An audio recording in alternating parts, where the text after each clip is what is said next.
পরিশোধিত তেল নিয়ে সিঙ্গাপুর ও চায়না থেকে জাহাজ পদ্মা ও মেঘনা পেট্রোলিয়াম কর্পোরেশনে তেল খালাস করছে।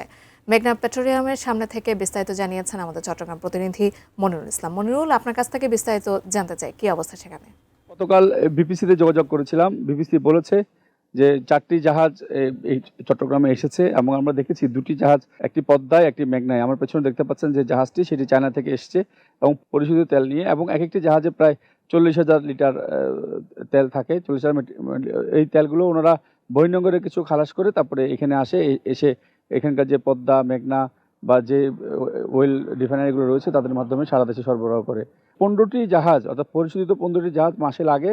সেই রকম ওনাদের এলসির যে কাজ, দরপত্র দেওয়া, টাকা পয়সা দেওয়া বা এরপরে কোন জাহাজ আসবে, এগুলো সবগুলো। আর এগুলো যেহেতু সিঙ্গাপুর বা এই বেল্ট থেকে আসে, এই ইন্দোনেশিয়া বা মালয়েশিয়া এইসব বেল্ট থেকে আসে, সেই জন্য এই পরিশোধিত তেলগুলো সরাসরি চলে আসতে পারছে। আর অপরিশোধিত তেল যেগুলো মিডল ইস্ট থেকে আসে, সেগুলো সেরকম 2 লাখ মেট্রিক টন তেল নিয়ে কয়েকটি জাহাজ অপেক্ষা করছে। হরমুজ প্রণালী একটু ভালো হলে, অর্থাৎ অনেকে হয়তো একটু রিস্ক মনে করছে, তাই হয়তো জাহাজগুলো সেদিক দিয়ে চালাচ্ছে না।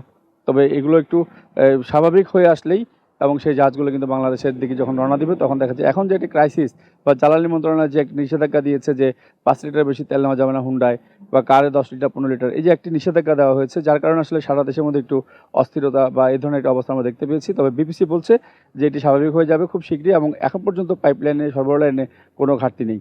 তো আপাতত এই যে তেলের যে জাহাজগুলো আসছে এবং খালাস করে চলে যাচ্ছে, আমার কাছে মেঘনা পেট্রোলিয়াম কর্পোরেশন থেকে এতটুকুই রয়েছে।